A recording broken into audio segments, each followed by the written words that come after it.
Assalamualaikum warahmatullahi wabarakatuh. Kembali lagi di sini dengan pelajaran kebutuhan dasar manusia. Nah, di pertemuan kali ini yang kita bahas adalah tentang diagnosa keperawatan sebelum kita melakukan proses asuhan keperawatan. Nah, di sini ada perbedaan ya antara diagnosa keperawatan dengan diagnosa medis. Kalau diagnosa medis itu adalah diagnosa miliknya dokter, kalau diagnosa keperawatan itu adalah diagnosa milik kita sendiri sebagai seorang perawat. Kalau kalian melihat di diagnosa kedokteran ya, diagnosa medis itu ada. Kalau kalian lihat misalkan fraktur tibia, fraktur fibula, fraktur femur, kemudian gastritis, kemudian cancer mamai misalkan, kemudian hemiparese atau infark miokard akut. Nah, itu adalah contoh-contoh dari diagnosa medis, yaitu diagnosa yang dimiliki oleh dokter, diagnosa penyakit. Nah, sedangkan kita sebagai seorang perawat itu juga punya diagnosa keperawatan. Nah, apa bedanya diagnosa medis dengan diagnosa keperawatan? Kalau diagnosa medis itu mereka para dokter itu lebih berfokus pada penyakitnya. Sedangkan kalau diagnosa keperawatan itu lebih berfokus bagaimana pasien itu mampu merespon kondisi sakitnya sehingga tidak memperparah keadaan sakitnya. Nah, kebetulan yang kita bahas di sini adalah tentang kebutuhan cairan dan elektrolit. Maka dari kalian menghitung tadi ya, mulai dari menghitung bagaimana sih kebutuhan cairan, bagaimana balance cairan, kemudian nilai-nilai elektrolit ya, dari natrium, kalium, kemudian sodium, dan masih banyak lagi yang sudah disampaikan di pelajaran sebelumnya. Maka di sini kita bahas tentang diagnosa keperawatan sebelum kita melangkah pada proses dokumentasi keperawatan. Kalian sudah kan disuruh untuk membuat laporan pendahuluan tentang beberapa ini ya, kebutuhan dasar. Ada yang nyeri, cairan, kemudian eliminasi. Nah, kita yang bahas sekarang ini adalah tentang cairan.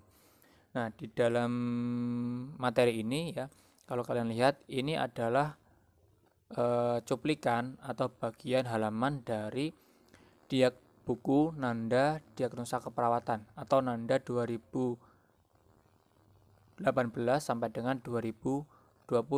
Nah, Nanda ini adalah kumpulan dari diagnosa keperawatan yang sudah dilakukan penelitian. Jadi tidak asal-asal diagnosa keperawatannya ada di sini, dan ini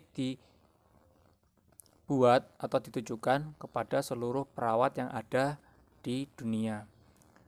Nah, ada sendiri Indonesia punya, yaitu SDKI, itu Standar Diagnosa Keperawatan Indonesia yang khusus untuk Indonesia, dan SDKI ini juga dilakukan penelitian dari Indonesia juga. Jadi kalau yang Nanda ini secara internasional penelitiannya, kalau SDKI ini adalah buatan dari perawat-perawat yang ada di Indonesia. Nah, di dalam buku diagnosa keperawatan ini kalian lihat di bagian atas ini ya. Bagian atas ini ada namanya domain 2 nutrisi. Jadi ini bagian dari nutrisi. Yaitu kelas 5 ini tentang hidrasi. Artinya di domain ini atau di bagian ini kita membahas tentang nutrisi. Nah, nutrisi yang dibahas di sini adalah tentang hidrasi atau kebutuhan cairan di dalam tubuh. Hidrasi itu adalah proses pemenuhan cairan dan elektrolit di dalam tubuh. Nah, di diagnosa kebutuhan cairan dan elektrolit ya, yang pertama itu ada resiko ketidakseimbangan elektrolit. Nah, di sini dijelaskan di Nanda. Definisinya itu rentan mengalami perubahan kadar elektrolit serum yang mengganggu kesehatan. Artinya resiko ketidakseimbangan elektrolit ini seseorang bisa mengalami perubahan kadar elektrolit serum, bisa mengalami perubahan penurunan natrium atau peningkatan natrium, bisa penurunan kalium atau peningkatan kalium. Jadi yang di sini yang bermasalah adalah elektrolitnya, bukan cairannya. Kemarin kan kita bahas ya, apa saja sih elektrolit yang ada di dalam tubuh. Coba nanti kalian buka lagi di PDF-nya. Nah, yang di sini yang resiko ketidakseimbangan elektrolit artinya ini adalah masih resiko. Apa itu resiko? Resiko adalah suatu keadaan yang memungkinkan pasien bisa terjadi ketidakseimbangan elektrolit. Artinya resiko ini yang akan menyebabkan pasien tersebut mengalami ketidakseimbangan elektrolit. Jadi masih resiko, bukan faktual atau bukan aktual. Jadi masih mungkin bisa terjadi atau mungkin tidak terjadi. Cuma kalau resiko itu lebih banyak condong ke akan terjadi. Nah, di sini ada yang pertama adalah faktor resiko, yaitu faktor penyebabnya. Nah, seorang dapat mengalami ketidakseimbangan elektrolit itu bisa penyebabnya adalah yang pertama diare. Kenapa diare? Karena ketika diare yang keluar adalah seluruh cairan. Nah, cairan tersebut ya yang dibawa dari lambung pasti mengandung banyak nutrisi, terutama elektrolit. Ketika diare, usus ini belum sempat menyerap elektrolit-elektrolit, namun sudah dibuangkan. Sehingga ketika sudah dibuang, otomatis tubuh akan mengalami penurunan kadar elektrolit karena tidak ada penyerapan elektrolit di dalam usus. Kemudian kelebihan volume cairan, yaitu terlalu banyak cairan di dalam tubuh, ada kekurangan volume cairan, ada kurang pengetahuan tentang faktor diubah, kemudian ada muntah. Ini adalah faktor resiko, artinya faktor-faktor yang dapat menyebabkan ketidakseimbangan elektrolit. Nah, kondisi yang berkaitan atau keadaan seorang pasien yang berkaitan dengan resiko ketidakseimbangan elektrolit itu apa saja? Yang pertama ada gangguan mekanisme pengaturan, yaitu pengaturan regulasi tubuh, ya regulasi sistem organ. Kemudian ada disfungsi pengaturan endokrin, gangguan pada kelenjar endokrin. Kemudian ada disfungsi ginjal atau ketidakfungsian dari ginjal, karena disfungsi artinya itu artinya tidak ya, tidak ada fungsi dari ginjal atau fungsi ginjal ini menurun. Kemudian ada program pengobatan. Nah, inilah kondisi yang berkaitan atau hal-hal yang bisa mengalami ketidakseimbangan elektrolit. Nah, kemudian kita masuk ke selanjutnya, itu ada resiko ketidakseimbangan volume cairan. Nah, di sini yang namanya resiko ketidakseimbangan volume cairan itu definisinya rentan terhadap penurunan, peningkatan atau pergeseran cepat cairan intravaskular, interstisial atau intraseluler lain yang dapat mengganggu kesehatan. Ini mengacu pada kehilangan, peningkatan cairan tubuh atau keduanya. Jadi yang resiko ketidakseimbangan volume cairan ini adalah seseorang yang bisa mengalami penurunan atau peningkatan atau pergeseran cairan di dalam intravaskuler, interstisial atau intraseluler. Jadi cairan di dalam tubuh ya, yang dapat mengganggu kesehatan. Jadi kalau resiko ketidakseimbangan ini artinya masih resiko. Ya, seorang tersebut dapat mengalami atau rentan mengalami kekurangan cairan, baik di dalam sel, di luar sel atau di interstisial, ataupun di dalam pembuluh darah atau di intravaskular. Nah, faktor resiko apa saja sih yang mengakibatkan seseorang itu beresiko ketidakseimbangan volume cairan? Ini masih belum ada karena untuk penelitian yang ini masih belum ditemukan faktor resikonya. Kemudian kondisi terkait. Nah, kondisi terkait ini adalah sama yang tadi ya. Ada yang pertama berkeringat. Jadi seseorang yang berkeringat ini dapat mengakibatkan kekurangan cairan. Ketika berolahraga terus-menerus, cairan akan hilang tanpa ada pemasukan. Ini juga dapat mengakibatkan penurunan cairan di dalam darah atau di pembuluh darah, di luar sel atau di interstisial atau bahkan di dalam sel itu sendiri. Asites itu adalah perut yang membesar karena terlalu berlebihan cairan. Biasanya ini pasien-pasien dengan gangguan gagal ginjal. Kemudian dengan luka bakar. Jadi luka bakar ini juga dapat mengakibatkan resiko ketidakseimbangan volume cairan. Kenapa? Coba kalian lihat ketika tangan kalian terbakar sedikit saja, itu pasti di dalamnya akan ini ya akan terjadi inflamasi atau bengkak, kemudian ditambah di dalamnya itu ada cairan. Coba bayangkan kalau yang terbakar bagian tubuh yang lain, misalkan di kaki, di tangan, di tubuh, atau bahkan di seluruh tubuh, maka ada kemungkinan seluruh cairannya ini akan keluar sehingga si pasien akan mengalami resiko penurunan cairan sehingga terjadi namanya diagnosa resiko ketidakseimbangan volume cairan. Kemudian ada obstruksi intestinal atau kerusakan pada sistem usus ya. Intestin itu kan usus, kalau gastrointestinal maka lambung dan usus. Kemudian ada pankreatitis, radang pada pankreas, ada sepsis. Sepsis ini adalah keracunan ya akibat virus atau bakteri yang ada di dalam tubuh. Kemudian ada trauma. Trauma ini bukan trauma secara mental ya. Trauma ini kalau di diagnosa keperawatan ini termasuk tabrakan atau benturan. Itu namanya trauma. Kemudian ada program pengobatan. Ini adalah diagnosa yang kedua tentang resiko ketidakseimbangan volume cairan. Kemudian diagnosa yang ketiga itu ada yang namanya defisien volume cairan. Nah, apa artinya? Yaitu penurunan cairan intravaskuler, interstisial, dan atau intraseluler. Ini mengacu pada dehidrasi, kehilangan cairan saja tanpa perubahan kadar natrium. Jadi kalau yang defisien volume cairan, ini seseorang kehilangan cairan di dalam tubuh, baik cairan di dalam pembuluh darah, cairan di dalam sel, atau cairan di luar sel atau di bagian interstisial, tanpa disertai dengan penurunan kadar natrium. Jadi tidak ada, bukan karena ini ya murni kehilangan cairan, tapi bukan karena kehilangan cairan akibat gangguan natrium. Kalau kehilangan cairan terhadap gangguan elektrolit atau penyebabnya elektrolit, maka tidak bisa diangkat diagnosa defisien volume cairan. Nah, batasan karakteristik. Nah, batasan karakteristik ini adalah ciri-ciri atau tanda-tanda bagaimana seseorang itu mengalami defisien volume cairan atau kekurangan cairan. Yang pertama ada perubahan status mental.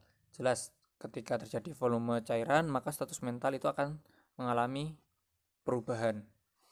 Kemudian ada penurunan turgor kulit, yang tadinya kulitnya kencang-kencang, tiba-tiba kulitnya ketika ditekan, baliknya ya, ketika kan kalau kulit kalian ditekan itu cepat baliknya kan. Kalau yang penurunan turgor kulit ketika ditekan, maka baliknya itu lebih lama, lebih dari 2 detik.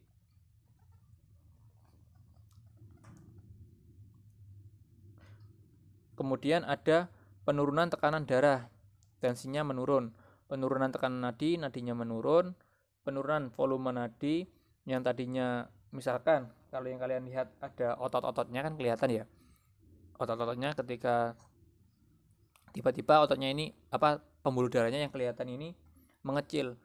Nah, kalau pada kondisi dingin itu kan normal ya, pembuluh darah mengecil karena ada perbedaan temperatur suhu. Tapi kalau dalam kondisi panas tiba-tiba pembuluh darahnya mengecil, itu bisa terjadi namanya kekurangan cairan. Kemudian ada penurunan haluan urin, artinya urinnya ini sedikit daripada orang yang sehat. Kalian sudah belajar kan bagaimana menghitung urin normal kan selama 24 jam. Kemudian ada penurunan pengisian vena, membran mukosa kering sampai dengan kelemahan. Nah, ini adalah batasan karakteristik atau tanda-tanda bagaimana seseorang itu bisa diangkat diagnosa defisiensi atau defisien volume cairan. Nah, kemudian faktor yang berhubungan. Nah, faktor yang berhubungan ini ya, ini adalah penyebab ya. Penyebab dari defisiensi volume cairan atau defisien volume cairan. Yang pertama, hambatan mengakses cairan. Jadi terjadi hambatan saat pasien tersebut ingin mengakses cairan. Misalkan tidak ada minum, tidak ada pemenuhan cairan, bingung untuk mencari cairan, maka itu disebut hambatan mengakses cairan. Kemudian asupan cairan kurang. Kalau asupan cairan kurang, jelas ya, cairannya itu berarti kurang minum bisa, kemudian dipasang infus ternyata cairannya kurang, itu juga bisa. Kemudian kurang pengetahuan tentang kebutuhan cairan, tidak tahu bagaimana seseorang itu melengkapi kebutuhan cairan atau memenuhi kebutuhan cairannya. Kemudian kondisi terkait, sebelumnya ke populasi beresiko. Jadi kalau populasi beresiko ini adalah siapa saja sih yang rentan terkena defisien volume cairan. Nah, yang pertama ada usia ekstrim. Apa usia ekstrim? Usia ekstrim ini adalah usia yang sangat tua atau bahkan usia yang sangat kecil atau ketika bayi, balita, atau lansia. Itu adalah usia ekstrim. Jadi usia yang paling rendah atau usia yang paling tinggi. Kemudian ada berat badan ekstrim, terlalu berlebihan berat badan. Misalkan berat badannya 500 kilo atau 400 kilo. Kemudian faktor yang mempengaruhi kebutuhan cairan dan faktor-faktor lain yang dapat mempengaruhi kebutuhan cairan. Kemudian ada kondisi terkait. Nah, kondisi apa saja sih yang dapat menyebabkan seseorang itu mengalami defisien volume cairan? Itu yang pertama ada kehilangan cairan aktif. Contohnya kehilangan cairan aktif itu adalah terjadi perdarahan. Tiba-tiba kalian misalkan ada seorang yang kecelakaan, kemudian keluar darah terus-menerus. Nah, itu adalah contoh dari kehilangan cairan aktif karena cairannya itu keluar dari tubuh. Yang kedua ada gangguan mekanisme pengaturan, yaitu pengaturan regulasi atau pengaturan sistem metabolisme di dalam tubuh. Kemudian ada gangguan yang mempengaruhi absorpsi cairan. Jadi gangguan yang mempengaruhi absorpsi cairan itu adalah misalnya terjadi kerusakan pada bagian intestinal atau bagian usus, sehingga usus ini tidak bisa sempurna menyerap cairan-cairan yang harusnya dialirkan ke seluruh tubuh. Kemudian gangguan yang mempengaruhi asupan cairan, kehilangan cairan hepat melalui rute normal, kehilangan cairan melalui rute abnormal, atau agen farmaseutika. Nah, kemudian kita lanjut. Yang selanjutnya yang terakhir itu ada kelebihan volume cairan. Yang tadi adalah defisien, artinya kekurangan. Yang sekarang adalah yang kita bahas kelebihan. Nah, kelebihan volume cairan itu apa? Yaitu peningkatan asupan dan atau retensi cairan. Artinya peningkatan asupan, jadi kita melakukan kegiatan yang dimana kita itu tanpa sadar memperbanyak asupan cairan dalam tubuh. Misalkan biasanya minum 1 liter, kemudian minum 2 liter, minum 3 liter, kemudian minum 4 liter tanpa disertai retensi cairan. Artinya kita minum tapi cairan yang dikeluarkan itu retensi. Yang namanya retensi ini tidak keluar atau sulit untuk keluar. Jadi asupan kita banyak, ternyata cairan yang dikeluarkan itu sedikit, sehingga mengakibatkan namanya kelebihan volume cairan.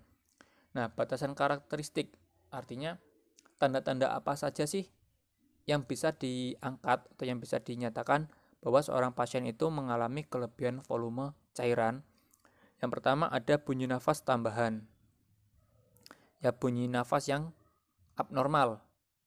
Kemudian ada gangguan tekanan darah, perubahan status mental, perubahan tekanan arteri pulmonal, gangguan pola nafas, kemudian ada perubahan berat jenis urin, anasarka, ansietas, azotemia, sampai dengan penambahan berat badan dalam waktu singkat. Ini adalah tanda-tanda seseorang atau seorang pasien itu bisa diangkat diagnosa kelebihan volume cairan. Nah, faktor apa saja sih yang berhubungan? Faktor yang berhubungan yang pertama ada kelebihan asupan cairan. Jelas ya.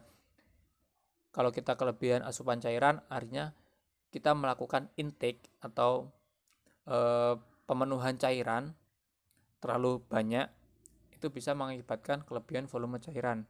Yang kedua, kelebihan asupan natrium. Nah, kembali lagi ke pembahasan yang sebelumnya ya tentang hormon-hormon. Kalau kita lihat natrium itu adalah salah satu molekul atau salah satu atom yang dia dapat mengikat air. Jadi ketika natrium terlalu banyak di dalam tubuh, terutama di bagian interstisial atau di ekstrasel, maka natrium ini akan mengikat air ke dalam cairan interstisial. Sehingga ketika di air terlalu banyak di cairan interstisial, dia tidak akan keluar melalui ginjal karena saluran ginjal itu hanya pembuluh darah, sehingga mengakibatkan yang namanya kelebihan cairan. Terlihat biasanya bengkak ya, ketika ditekan ternyata hampir mirip gelembung. Itu adalah contoh dari kelebihan volume cairan atau biasa disebut dengan edema. Nah, kemudian kondisi terkait. Nah, kondisi terkait itu apa? Kondisi yang bisa menyebabkan seseorang mengalami kelebihan volume cairan, yaitu yang di sini dijelaskan yaitu gangguan mekanisme regulasi, yaitu gangguan proses regulasi. Regulasi apa yang dibahas? Karena ini yang dibahas cairan, maka gangguannya adalah pada regulasi cairan. Nah, ini adalah pembahasan dari diagnosa keperawatan pada kebutuhan cairan dan elektrolit. Nah, mungkin dari sini ya kalian pahami tentang diagnosa kebutuhan cairan. Di kelas 2 karena kalian sudah membuat laporan pendahuluan, kemudian persiapan untuk memegang pasien, maka di pertemuan depan yang kita bahas adalah tentang bagaimana menyusun asuhan keperawatan ya, asuhan keperawatan pada pasien dengan gangguan cairan dan elektrolit. Maka sebelum kita masuk ke pertemuan depan, setidaknya kalian harus memahami tentang diagnosa keperawatan dan batasan karakteristik. Karena setiap diagnosa itu batasan karakteristiknya itu berbeda-beda. Kalau tidak sesuai atau tidak sama dengan batasan karakteristik, maka tidak bisa diambil diagnosa tersebut. Mungkin sekian dari saya, dan selanjutnya untuk absensi seperti biasa di kolom komentar. Dan jika ada pertanyaan, silakan kalian tanyakan di Classroom maupun melalui WhatsApp. Mungkin sekian dari saya. Assalamualaikum warahmatullahi wabarakatuh.